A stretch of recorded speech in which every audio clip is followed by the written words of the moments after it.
خیرات انک مجیب الدعوات انک علی کل شیء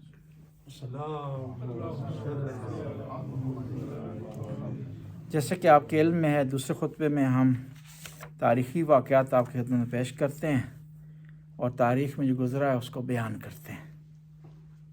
انسان کی زندگی 3 زمانوں پر مشتمل ہے، اس کا ماضی، حال اور مستقبل، اور ان 3 زمانوں میں کچھ خصوصیات ہیں، کوالٹی ہے جو اس زمانے کو دوسرے زمانے سے جدا کرتی ہے۔ ماضی گزر گیا ہے، اب اس میں ترمیم نہیں ہو سکتی، اضافہ نہیں ہو سکتا، تبدیلی نہیں ہو سکتی، لیکن اس سے عبرت حاصل کی جا سکتی ہے، اس سے سبق حاصل کیا جا سکتا ہے، اور اس سبق کو حال میں اپلائی کیا جا سکتا ہے، مستقبل میں اپلائی کیا جا سکتا ہے۔ آپ کا ہر لمحہ جو گزر گیا وہ ماضی کہلاتا ہے، اور وہ گزر گیا ہے، اس پر کیا کرنا ہے؟ افسوس نہیں کرنا، اس پر اس سے عبرت حاصل کرنی ہے، اس کو غم کے طور پر گلے میں نہیں ڈالنا، اس کو پریشانی کا سبب نہیں بنانا، آپ نے اس سے آپ نے انرجی لینی ہے، طاقت لینی ہے، آپ نے موٹیویشن لینی ہے آپ نے۔ اور یہی مشکل ہوتی ہے کہ بعض اوقات جو ہم نے ماضی سے سلوک کرنا ہوتا ہے وہ نہیں کر رہے ہوتے، جو مستقبل کے ساتھ کرنا ہوتا ہے وہ ماضی کے ساتھ کر رہے ہوتے، پریشانی ہو جاتی ہے۔ اکثر لوگ انزائٹی کا شکار اسی وجہ سے ہے کہ ماضی کو لے کر بیٹھ کے۔ خدا نے 2 طاقتیں انسان کو دی ہیں، ایک یاد رکھنے کی اور ایک بھول جانے کی۔ یہ بھول جانا بھی خدا کی طرف سے نعمت ہے، ورنہ جس آدمی کا ایک سخت مراحل سے گزرا ہے بیماری کے، وہ بجائے کہ وہ بیماری جن غلط لائف سٹائل کی وجہ سے لگی تھی ان کو زندگی سے ہٹائے، اس بیماری کو لے کر بیٹھ جائے تو کیا ہے؟ اس کی زندگی عجیب ہو جائے گی۔ ایک آدمی نے بڑا پیارا جملہ کہا کہ گزشتہ کے غموں کو لے کر کے آئندہ کی خوشیاں خراب نہ کرو۔ اگر چاہتے ہو کہ آئندہ کی خوشیاں تمہاری صحیح رہیں، برقرار رہیں، تو گزشتہ کی خوشیوں کو یاد کرو۔ اور ہمیشہ وہ آدمی دنیا میں کامیاب ہے نا جو گزشتہ کے بارے میں مثبت سوچتا ہے۔ انسان کی زندگی میں مثبت پوائنٹ بھی ہیں، منفی بھی ہیں۔ مثبت کو سوچیں اور آگے کی طرف چلیں، اور کوشش کریں مثبت رہیں، مثبت ایکٹیویٹی کریں، نیت صاف رکھیں، دوسروں سے متعلق بدگمانی سے پرہیز کریں، تو دوسروں کو تو فائدہ پہنچے گا آپ کے ان کاموں کی وجہ سے، سب سے پہلے آپ کو فائدہ اس کا پہنچے گا۔ بس کوشش کرے تاریخ سے چناؤ کرے، انسان اچھا چناؤ کرے، اچھی چیزوں کو لے اور اچھی سیرت اپنانے کی کوشش کرے، اور ہر جگہ پر اچھے پوائنٹ بھی ہیں اور برے پوائنٹ بھی ہیں۔ مثبت لوگ بھی تاریخ میں گزرے ہیں، منفی لوگ بھی تاریخ میں گزرے ہیں۔ کسی ایک واقعے کو آپ لے لیں تو دونوں اس میں پہلو پائے جائیں گے۔ آپ نے کیا کرنا ہے؟ اچھے پوائنٹ وہاں سے لینے ہیں۔ مثلا جنگ صفین ہے، وہاں 3 قسم کے کردار آپ کو ملتے ہیں۔ ایک جو مخالف میں ہے، دشمن ہے، ایک جو امیر المومنین کے ساتھی ہیں جو مرنے کے لیے، کٹنے کے لیے امیر المومنین کے لیے تیار ہیں۔ ایک وہ ہیں جو ظاہری طور پر اپنے آپ کو امیر المومنین کا کہہ رہے ہیں، اپنے آپ کا اظہار کر رہے ہیں کہ امیر المومنین کی اس میں حزب میں ہیں، امیر المومنین کی طرفدار ہیں، لیکن کسی حد تک دشمن کے دھوکے میں آ جاتے ہیں۔ طرفدار کہہ رہے ہیں لیکن بات امیر المومنین کی نہیں مان رہے۔ دشمن کے ہیں امیر المومنین کے لشکر میں، لیکن کام وہ کر رہے ہیں جو دشمن کو جس سے فائدہ پہنچ رہا، اسلام کو جس سے نقصان جس سے پہنچ رہا۔ یہ تینوں کردار ہیں۔ ہم نے دیکھنا ہے کہ ہم کہاں اس پہ کھڑے. اور مشکل یہی ہوتی ہے. کوئی دشمن ہے نا تو وہ واضح ہو, کوئی پکا دوست تو وہ واضح ہے. تیسری جو پارٹی درمیان میں ہوتی ہے نا, جو اپنے آپ کو محب کہہ رہی ہوتی ہے لیکن فالو نہیں کر رہی ہوتی ہے, یہ پارٹی تھوڑی مشکل سی ہوتی ہے. اس سے اوائڈ کرنا چاہیے. اپنے گربان میں جھانک کر دیکھنا چاہیے کہ کہیں میں اس پارٹی میں تو نہیں ہوں. اور اس پارٹی سے بچنا تھوڑا مشکل ہو جاتا کہ انسان اپنے آپ کو شیعہ کہے, مومن کہے, اہل بیت کا ماننے والا کہے, لیکن جب مرضی ہو تو اہل بیت کو فالو کرے, جب اپنے مفادات ہو تو اہل بیت کو فالو کرے, جب کوئی منافع پرافٹ حاصل ہو رہا ہو تو فالو کرے, اور پرافٹ جب حاصل نہ ہو رہا ہو تو فالو نہ کرے. اور بعض اوقات ہمارے لیے مشکل ہو جاتی. ہم کہتے ہیں جھوٹ نہ بولو, بعد میں لوگ فون کرتے ہیں مولانا صاحب اس خطبے میں آپ نے میری طرف اشارہ کیا ہے. بھائی جی سود نہ لیں جی, یہ جنرل بات ہوتی ہے. قرآن نے ایک چیز بیان کر دی, اس کا مطلب یہ نہیں ہے کہ قرآن نے فلاں آدمی کا نام لیا ہے, اویس خان کا نام لے لیا جی. یہ بھی مشکل ہوتا ہے کہ انسان کو ایسا نام ڈھونڈے جو آپ میں کسی کا نہ ہو. یہ نہ ہو کہ لوگ پھر ہنسنا شروع کر دیتے ہیں اس آدمی کو دیکھ کر کے. یہ جنرل باتیں ہوتی ہیں. قرآن نے حکم دیا ہے. اب دیکھیں کہ اگر وہ قرآن نے جو بیان کیا کوالٹی کسی غلط آدمی کی اگر مجھ میں ہے تو اس کو پاک کروں. یہ نہ ہو کہ قرآن کے مخالف ہو جاؤں کہ اس نے میرا نام کیوں لیا ہے یہ. اور یہ خطبہ بیان کرنے کا, نصیحت کرنے کا سب سے پہلے مقصد یہ ہوتا ہے کہ ہم خود اس پہ عمل کریں اور آپ اس پہ عمل کریں. کوئی کسی کا جو ہے وہ ٹارگٹ نہیں ہوتا کہ ہم کسی آدمی کو جو ہے وہ ٹارگٹ بنائیں. مقصد نہیں ہے, لین دین نہیں ہے, کوئی اور معاملہ نہیں ہے. اور پھر یہ بھی ہے کہ یہ جو ممبر ہے نا یہ امام کی امانت ہے. اس میں کوئی ذاتی کوئی بات کرے گا نا وہ خیانت کر رہا ہے. اس میں یہ آتی باتوں کے لیے ہی نہیں ہے. یہ امام کے کلام کو پہنچانا ہے, امام کی معرفت کو آپ کو پہنچانا ہے, امام علیہ السلام کی جس حد تک ہو سکے ان کی طرف سے وکالت کرنی.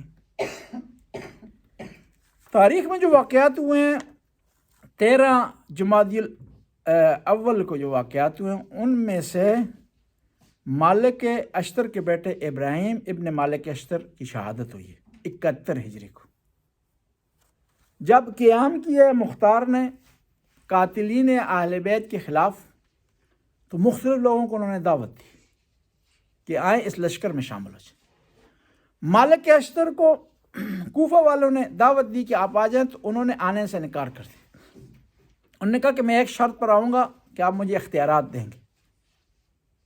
نہیں آئے. پھر خود یہ ہیں مختار ان کے پاس کہ آپ آئیں اس جنگ میں شریک ہوں. یہ پھر بھی تیار نہیں ہوئے. پھر یہ گئے مختار گئے محمد حنفیہ کے پاس, وہاں سے لیٹر لیے انہوں نے, لیٹر لائے پیش کیا ہے. اس میں لکھا ہوا تھا محمد حنفیہ نے کہ آپ ساتھ دیں کس کا, مختار کا. اور پھر کئی لوگوں نے اس لیٹر کی تائید کی ہے, تصدیق کی ہے, تو آپ نے جنگ میں شرکت کی ہے اور کوفہ پر ان کا قبضہ ہو گیا تھا. یہ میدان کے حاکم بن گئے تھے ابراہیم.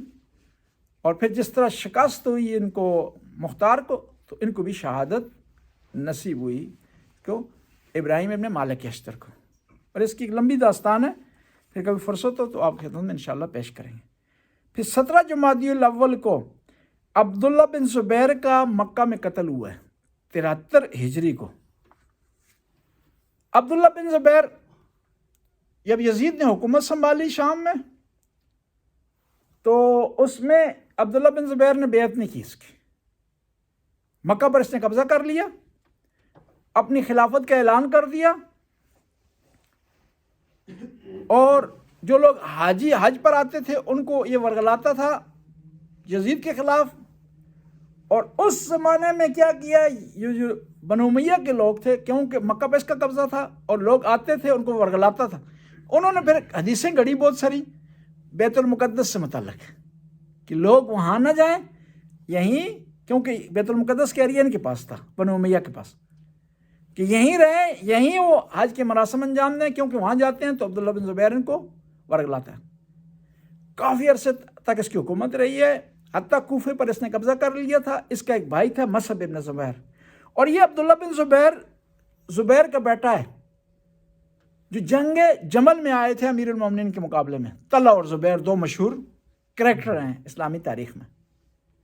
اور یہ پھر بالآخر یزید نے لشکر بھیجا، یزید کی فوج نے، بعد میں ملک ابن مروان کے زمانے میں، یزید نہیں تھا، ملک عبد الرحمن ابن مروان کے زمانے میں لشکر بھیجا گیا، اور مختلف مواقع پر لشکر بھیجے گئے، بعض اوقات شکست ہوئی ان لشکروں کو، اور ایک دفعہ کیا ہوا کہ اس کو شکست ہوئی عبداللہ بن زبیر کو، اور اس کا قتل ہو گیا مکہ میں۔ 22 جمادی الاول کو جو واقعات ہوئے، ان واقعات میں سے توابین کی جنگ ہے عین الوردہ کے مقام پر، عبید اللہ بن زیاد کے سپاہیوں کے ساتھ۔ یہ آپ یاد رکھیں کہ جن لوگوں نے امام حسین کی خون کا بدلہ لینے کے لیے تلوار اٹھائی ہے، وہ دو گروپ تھے، ایک توابین کا گروپ ہے، یہ علیحدہ گروپ ہے، اور ایک مختار والے لوگ ہیں، یہ دو علیحدہ پارٹی ہیں۔ دونوں کا مقصد یہ تھا کہ انتقام لیا جائے، لیکن طریقہ کار دونوں کا مختلف تھا۔ توابین کا مقصد یہ تھا کہ بس وہ اپنے آپ کو شہادت کے لیے پیش کر دیں، بس یہ جو غلطی انہوں نے کی ہے، امام حسین کا ساتھ نہیں دیا، اس کا ازالہ کرتے ہوئے کیا کریں، شہادت پیش کر دیں۔ لیکن جو مختار والے تھے، ان کا یہ مقصد نہیں تھا کہ صرف شہادت پیش کی جائے، بلکہ ان کا مقصد یہ تھا کہ انتقام لیا جائے اور اس کے بعد حکومت جو ہے وہ قائم کی جائے۔ اس میں بڑی بڑی شخصیات ہیں، توابین جو شہید ہوئی ہیں، انصار میں سے بڑی بڑی شخصیات ہیں جنہوں نے قربانی پیش کی ہے۔ ان کی نیت صاف تھی، اچھا ارادہ رکھتے تھے، لیکن انہوں نے دیر سے اقدام کیا۔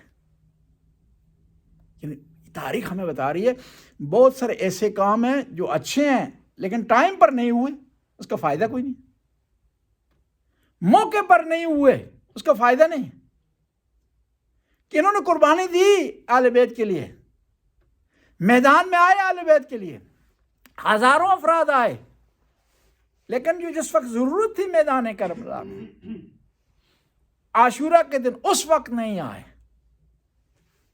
یہ بھی امپورٹنٹ ہوتا ہے کہ آپ نے جو ایکشن کرنا ہے وہ کس وقت کرنا ہے نا، ہر چیز کے لیے ایک ٹائم مقرر ہے، ایک موقع ہے، اس کو ضائع کر دیں گے تو اس کا کوئی فائدہ نہیں۔ اس کے بعد 64 ہجری کو 25 جمادی الاول کو معاویہ ابن یزید فوت ہوا۔ معاویہ دو ہیں، ایک معاویہ ابن سفیان ہے اور ایک معاویہ ابن یزید ہے۔ معاویہ ابن یزید یہ چھوٹا معاویہ، یہ یزید کا بیٹا تھا جس نے خلافت قبول نہیں کی، یہ اچھا آدمی تھا، اور شیعہ اس کی تعریف کرتے ہیں۔ کیوں؟ کیونکہ ہمیں خاندان سے کوئی تعلق نہیں ہے، شجرے سے ہمارا کوئی تعلق نہیں ہے، کردار سے ہے، عمل سے ہے۔ یزید کا بیٹا ہونے کے باوجود بھی اچھا کردار پیش کیا تو رحمت اللہ، اور پیغمبر کا سگا چچا ہونے کے باوجود کردار اچھا نہیں تھا تو قرآن نے نفرین کر دی، بددعا کر دی، تبت یدا ابی لہب وتب وما اغنی مالہ وما کسب۔ اب سوال ہی پیدا ہوتا ہے کہ یہ یزید کا بیٹا، پتر یزید دلے کم اچھے، یہ کہاں سے آ گیا؟ دو وجہ تھی، ایک والدہ اس کی اچھی تھی، اس نے اچھی تربیت کی تھی، دوسرا اس کو ایک اچھا ٹیچر ملا تھا جس کو بعد میں بنو امیہ نے شہید کروا دیا کہ تو نے ہمارے لڑکے کو خراب کر دیا ہے، ہماری لائن سے اتار دیا ہے، ہمارے مشن سے اتار دیا۔ دیکھیں دنیا آنے جانے والی چیز، خلافت بھی چلے گی، یزید کی حکومت بھی ختم ہو گئی، لیکن اس کا نام تاریخ میں رہ گیا۔ کس کا؟ معاویہ ابن یزید کا۔ آج بھی دنیا اس کو اچھے الفاظ سے یاد کرتی ہے۔ بس کوشش کی جائے کہ انسان ایسا کردار چھوڑے کہ دنیا اچھے الفاظ سے اسے یاد کرے۔ کردار پائیدار ہے، حکومتیں پائیدار نہیں ہیں، پیسہ پائیدار نہیں ہے، مال پائیدار نہیں ہے، پراپرٹی پائیدار نہیں۔ بسم اللہ الرحمن الرحیم۔ الحمدللہ رب العالمین، الصلاۃ والسلام علی نبی الرحمہ سید المرسلین وعلی علی ابن ابی طالب سید الوسیم وفاطمۃ الزہرا سیدۃ النساء العالمین وعلی الحسن والحسین سبط النبی الرحمہ وسید شباب اہل الجنہ وعلی ائمۃ المسلمین علی ابن الحسین ومحمد ابن علی وجعفر ابن محمد وموسیٰ ابن جعفر وعلی ابن موسیٰ ومحمد ابن علی وعلی ابن محمد والحسن ابن علی الحجۃ القائم المہدی المنتظر عجل اللہ تعالی فرج الشریف وسہل اللہ تعالی مخرج الشریف وجعلنا من اعوانہ وانصارہ والمستشہدین بین یدیہ ورحمۃ اللہ وبرکاتہ۔ بسم اللہ الرحمن الرحیم، قل هو اللہ احد اللہ الصمد لم یلد ولم